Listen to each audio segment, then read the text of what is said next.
Assalamualaikum warahmatullahi wabarakatuh. Halo semuanya, perkenalkan nama saya Fadil Rahman Yuryana dari kelas IF 4807 dengan NIM 103012400345. Nah, pada video kali ini saya akan membahas materi yang cukup penting dalam sistem operasi, yaitu virtual memory. Virtual memory ini sebenarnya konsep yang ada di semua sistem operasi modern, mulai dari Windows, Linux, bahkan Android.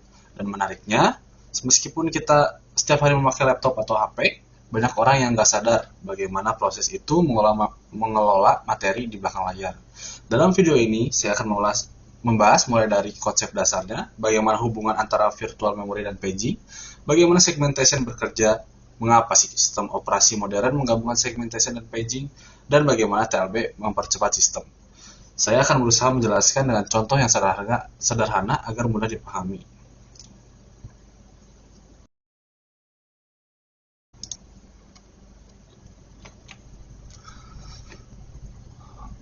Oke, kita masuk ke penjelasan utamanya. Apa itu virtual memory?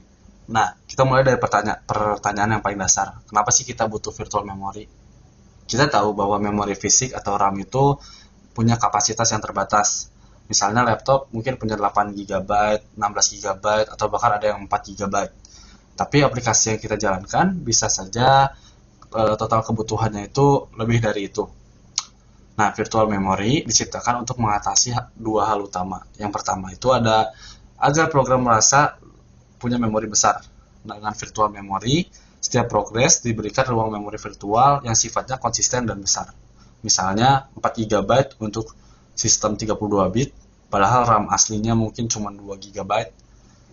Jadi, program seperti Chrome, Word, atau game merasa seperti punya ruang sendiri yang luas meskipun sebenarnya memori fisiknya terbatas. Nah, yang kedua, itu tidak semua bagian program harus disimpan di RAM. Ketika kita membuka aplikasi, tidak semua kodenya dipakai sekaligus. Ada bagian yang jarang dipanggil. Virtual memory memanfaatkan hal ini. Hanya bagian yang sedang dibutuhkan saja yang disimpan ke RAM. Sisanya tetap berada di disk. Setelah saya menjelaskan dua tujuan utamanya diciptakan virtual memory ini, ada beberapa konsep yang harus saya sampaikan. Yang pertama itu ada prinsip locality. Nah, prinsip locality ini berarti program cenderung mengakses data yang lokasinya berdekatan dalam jangka waktu lama. Nah, contohnya saat kita scroll media sosial, halaman yang sedang kita baca dan beberapa halaman berikutnya akan lebih sering diakses. Karena itu, cukup memuat beberapa bagian saja ke RAM. Nah, selanjutnya itu ada konsep tracing, yang dimana tracing ini adalah kondisi ketika sistem terlalu sibuk memindah-mindahkan data antara RAM dan disk. Jadi, simpelnya ini saat CPU lebih banyak melakukan swapping ketimbang eksekusi. Nah, ini terjadi kalau memori terlalu penuh dan virtual memory bekerja terlalu berat. Nah, mungkin itu konsep dasar dari virtual memory yang jadi tujuannya itu untuk memberikan ilusi memori besar, menghemat RAM, dan memungkinkan banyak aplikasi berjalan secara bersamaan. Kita lanjut ke virtual memory paging.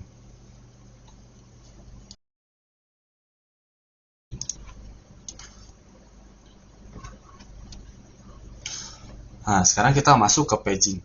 Salah satu teknik implementasi virtual memory yang paling populer. Apa itu paging? Paging membagi memori menjadi blok-blok kecil yang berukuran tetap, misalnya 4 KB. Dua hal dibagi menjadi page. Yang pertama itu ada memori virtual yang disebut page. Nah, yang kedua itu ada memori fisik yang disebut frame. Ketika program mengakses alamat virtual, CPU tidak langsung pergi ke RAM. CPU hanya tahu alamat virtual. Alamat virtual ini kemudian yang kemudian diubah menjadi alamat fisik oleh hardware bernama MMU atau Memory Management Unit menggunakan struktur data bernama page table. Nah, ini bagian-bagian alamat virtual. Yang pertama, alamat virtual biasanya dibagi dua. Yang pertama itu ada page number dan offset. Page number digunakan untuk mencari entry di page table.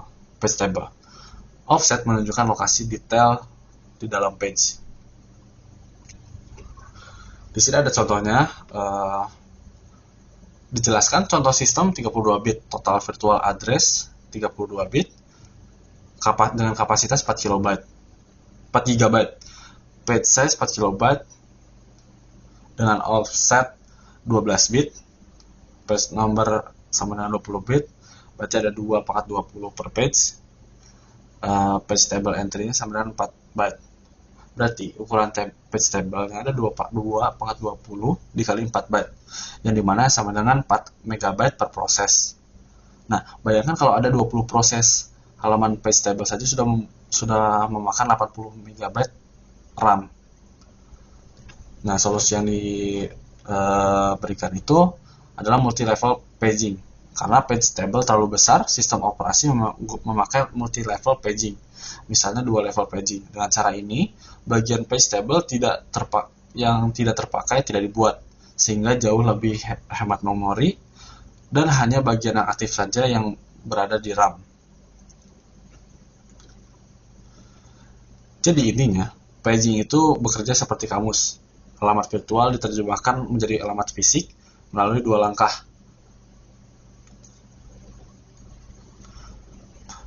Melalui beberapa langkah. Yang pertama, cari page number di page table.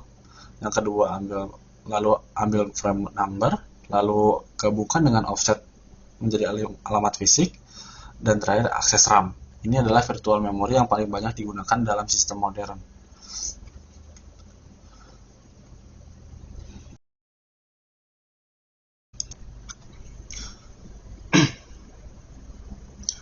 Oke, sekarang kita masuk ke teknik kedua, yaitu segmentation. Kalau paging tadi membagi memori menjadi blok-blok kecil dengan ukuran tetap, segmentation justru membagi memori berdasarkan bagian logis program, seperti kode segmen, yang dimana kode segmen atau text segmen yang berisi kode yang telah dikompil dalam bahasa mesin untuk semua fungsi.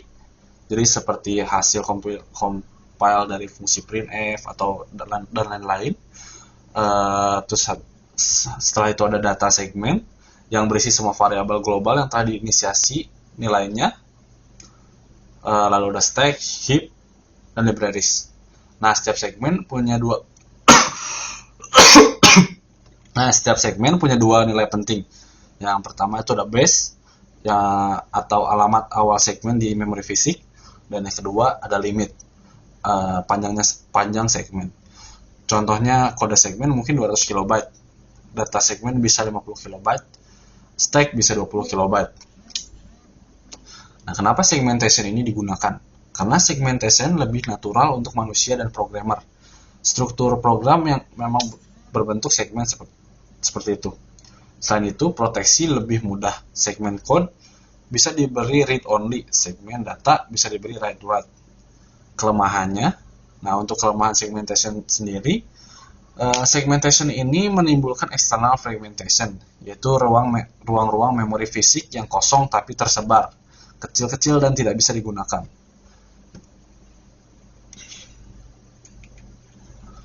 Nah, misalnya itu ada ruang kosong 4 KB, lalu kosong 10 KB, lalu kosong 2 KB. Jika kita buat segmen 8 KB, tidak ada yang cukup. Padahal total ruang kosongnya lebih dari 8 KB. Nah,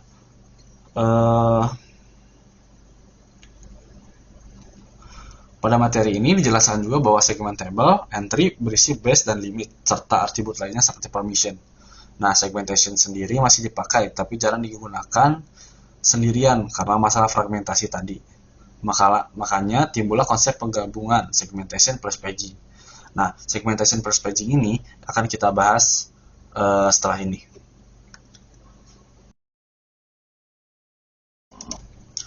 Oke, selanjutnya kita akan masuk ke teknik paling modern, yang dimana adalah menggabungkan segmentation dan paging. Nah, kenapa perlu digabung sih? Nah, segmentation itu logis dan mengikuti struktur program, tapi menimbulkan fragmentasi. Paging itu efisien dan tidak punya masalah fragmentasi. Nah, tapi tidak mengikuti struktur logis program. Jadi, sistem operasi modern menggabungkan segmentasi untuk organisasi logis dan paging untuk efisiensi memori. Nah, bagaimana sih cara kerjanya? Alamat virtual ini dibagi menjadi 3. Yang pertama segmen number, yang kedua page number, yang ketiga offset. Nah, jadi prosesnya ada beberapa langkah. Yang pertama, akses segment table untuk mendapatkan base untuk page table. Nah, lalu akses page table untuk mendapatkan frame, dan akhirnya gabungkan dengan offset untuk mendapatkan alamat fisik. Nah, contoh nyatanya ini adalah misalnya segmen code suatu program terbagi menjadi 15 page. Segmen table entry akan menunjuk ke page table yang berisi mapping code page code ke frame fisik. Keuntungan utama menggunakan segmentation plus paging itu ada diantaranya adalah tidak ada external fragmentation, struktur program tetap terorganisasi, efisien dan fleksibel, dan inilah yang dipakai di kebanyakan OS modern. Nah, karena itulah konsep kombinasi ini dianggap yang paling optimal. Selanjutnya kita akan bahas tentang TLB atau Translation Look Aside Buffer. Nah, kalau setiap kali CPU mengakses memori harus membaca page table, itu pasti akan sangat lambat. Nah, page table itu disimpan di RAM, dan RAM itu jauh lebih lambat daripada register CPU. Untuk mempercepat translasi alamat virtual, MMU atau Memory Management Unit menggunakan TLB, yaitu semacam cache untuk page table. Nah, cara kerjanya itu CPU akan mengirim alamat virtual, lalu TLB akan mengecek alamat itu. Nah, jika TLB hit, maka langsung dapat frame. Nah, jika miss, maka TLB akan cek page table di RAM. Jika sudah ketemu, maka entry baru akan disimpan ke TLB untuk akses berikutnya. Nah, keuntungan menggunakan TLB ini, proses transaksi jauh lebih cepat, performa meningkat secara signifikan, dan mengurangi beban pada page table. Nah, intinya itu seperti daftar alamat favorit yang sering dipakai, agar sistem tidak bolak-balik lagi cek page table.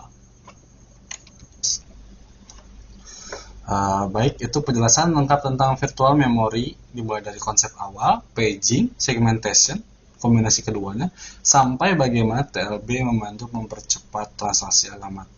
Konsep ini tidak hanya penting dalam teori, tapi juga fundamental dalam cara kerja komputer modern. Setiap kali kita membuka aplikasi, bermain game, atau menjalankan beberapa software sekaligus, virtual memory bekerja di belakang layar untuk memastikan semua berjalan lancar. Terima kasih sudah menonton video ini sampai akhir. Mohon maaf apabila ada kesalahan. Semoga video ini membantu menambah pemahaman. Wassalamualaikum warahmatullahi wabarakatuh.